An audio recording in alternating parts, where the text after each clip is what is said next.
ফেরাউনের বাড়িতে আসতে থাকে। ফেরাউন ছিল খুবই চতুর এবং প্রতারক, শুধু প্রতারক নয়, বাটপার। তাই সে ঘরের মধ্যে থাকলেও ঘরের দরজাটা খোলা রাখত, যাতে পাওনাদার বুঝতে পারে বাড়িতে কেউ নেই। দিনের পর দিন এভাবেই পাওনাদার সেখানে আসে, কিন্তু ফেরাউনের দেখা না পেয়ে তারা ফিরে যায়। ফেরাউন একা একা ভাবতে থাকে, এভাবে আর কতদিন নিজেকে লুকিয়ে রাখবো, নিজেকে প্রতিষ্ঠিত করতেই হবে।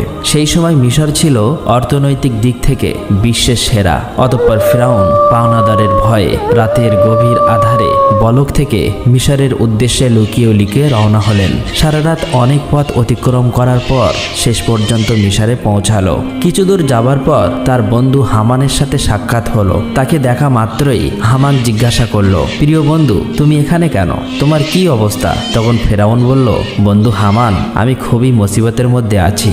পাওনাদারের ভয়ে লুকিয়ে পালিয়ে এসেছি। আমি একেবারে নিঃস্ব, চারিদিকে ঋণে জর্জরিত। এখন আমার কোনো একটা কাজের প্রয়োজন।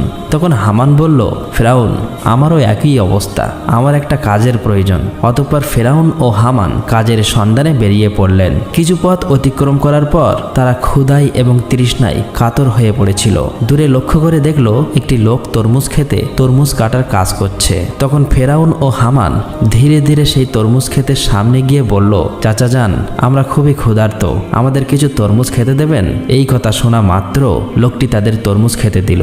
তারা পেট ভরে তরমুজ খেয়ে তৃপ্তি পেল। তারপর ওই তরমুজ ক্ষেতের মালিক তাদেরকে জিজ্ঞেস করলো, তোমাদের তো আগে কখনো দেখিনি, তোমরা কে আর কোথা থেকে আসছো? তখন ফেরাউন বলল, আমরা ভিন দেশি, বলক থেকে আসছি কাজের জন্য। তরমুজ ক্ষেতের মালিক ভাবলো তারও কাজের লোক দরকার, তাই সে তাদেরকে বলল, তোমরা কি আমার কাছে কাজ করবে?